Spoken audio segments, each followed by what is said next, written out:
possível um natural tirar a gordura da cintura, flancos, sem definhar? Eu vejo muito o falso magro, Muzi.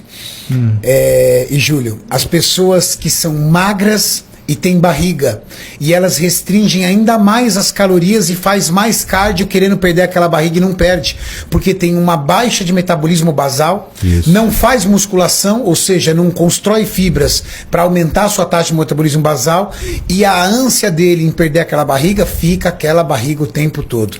Aí ele não tem densidade, né? Ele e acha não tem que aquele volume que ele possui é músculo, mas não é. O falso magro, que é muito comum, é aquele ectomorfo que come errado. Sim. Que foi herdando aquela barriga. Barriguinha de lombriga. E que não faz aquele treino forte.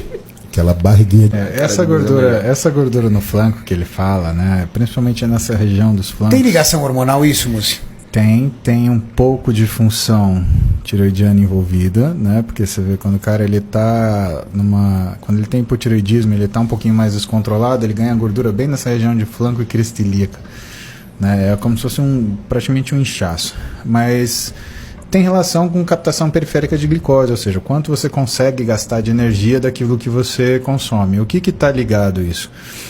Normalmente isso está ligado à quantidade de trabalho que o sujeito consegue fazer ou precisa fazer. Vou te dar um exemplo simples disso, tá? Ou tentar dar um exemplo simples, que é um pouco complicado. Pensa que para você não ter essa gordura, você tem que gastar 1.000 calorias por dia, além daquilo que você gasta de basal. Ou seja, você precisa treinar e gastar 1.000 calorias. Dá 1h30 no mínimo de treino forte. É exatamente isso onde eu queria chegar. Perfeito. Mas qual é o grande problema? O grande problema, Renato, é quando você tem esse cara que tem que gastar 1.000 calorias a mais, além do basal, além do que ele gasta treinando, você vai puxar essa caloria, por exemplo, da capacidade de recuperação muscular. E você vai captar essa energia às custas do que é a sua velocidade de recuperação. Então, muitas vezes, o que acontece? Para ele conseguir fazer esse gasto a mais calórico, ele vai bater na musculatura. Então, existe um tempo onde você tem que condicionar esse sujeito para ele gastar essas 1.000 calorias a mais no treino, para ser um gasto útil. Mas qual é o grande problema? Isso dá trabalho. E como é que o sujeito ganha isso? Bom, ele ganha de algumas formas. Ou ganha do jeito que você falou, criando restrições sucessivas. Por quê? Porque cada restrição que ele faz, ele perde capacidade metabólica. Quando ele devolve na situação normal, o metabolismo dele, ele volta, entre aspas, uma parte do que era, mas não volta 100%. Então, imagina um cara que gastava de basal, sei lá, 3.000 quilocalorias. Ele faz uma dieta super restritiva, quando ele volta na dieta restritiva, ele passa a gastar 1.500. Quando ele volta dessa dieta restritiva, ele já começa a gastar 12.700. Então ele perdeu 300 calorias. E quantas vezes uma pessoa que quer emagrecer, ela faz dietas restritivas ou super restritivas ao longo da vida? Faz pelo menos exatamente. Então ela vai detonando. Chega uma hora que o gasto, ele vai fazer a dieta restritiva e a queda da basal dele é tão pequeno que é como se ele não tivesse mais nem restrição nenhuma. E o que acontece? O que acontece são os sintomas do cara de baixa função metabólica. Pouca capacidade de sustentação de treino, baixa velocidade de recuperação, pouca força, baixo endurance, pouco apetite. Então o cara ele tem pouca fome e aí você tem os sintomas físicos, né? Então é um cara que engorda com muita facilidade, que se ele consumir um pouquinho mais de carboidrato, ele já vai reter líquido. É o cara que, se, por exemplo, ele errar um final de semana, der uma detonada no final de semana, segunda-feira parece que ele nunca fez dieta na vida. Então são essas coisas.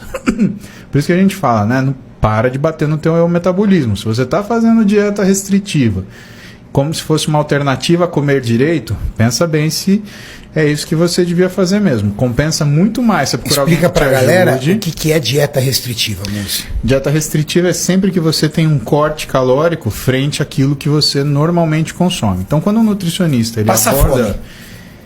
É o passar fome, mas às vezes não precisa passar fome, Renato. Às vezes você só faz uma restrição calórica muito abrupta e isso já representa uma resposta restritiva para o teu organismo. Vou te dar um exemplo. 5.000 calorias é bastante, né? Pô. Se você passar a comer 4.000 calorias, é uma queda bem grande, não é? Para um indivíduo como o Júlio é. 20%. Então, mas para qualquer um é. E por mais que 4.000 calorias seja ainda bastante caloria, se quer queira, quer não, cortou 1.000, cortou 20%. Então o corpo ele vai dessa freada metabólica por causa dessas 1.000. Então não precisa fazer uma dieta de 400 calorias para você ferrar seu metabolismo. É só você criar um degradê, é só você criar um gradiente calórico muito abrupto que você já detona a sua função metabólica. Então por isso quando o nutricionista ele faz a abordagem do paciente, ele nunca começa com a restrição, ele começa com o fracionamento. Então primeiro ele faz o fracionamento alimentar, bota esse fulano para comer em horas fixas. Depois ele começa a trabalhar a retirada de caloria e de forma progressiva. Então primeiro ele tira 200, 300 calorias por semana, aí depois ele tira 400, até ele começar a ver que ele está chegando perto do basal. E a maioria das pessoas, maioria assim, 90%, você consegue fazer emagrecer sem precisar bater na caloria basal. Então pensa o cara lá que tem uma dieta, ele tem um basal de 2.500 calorias diárias. Você consegue fazer ele emagrecer fazendo uma dieta de 2.800, 2.900, mas você não consegue fazer ele emagrecer nem com 2.000 calorias se ele já ficou fazendo restrições sucessivas durante a vida. Por quê? Porque ele já acostumou o corpo dele a lentificar a velocidade metabólica induzida pelo estresse energético.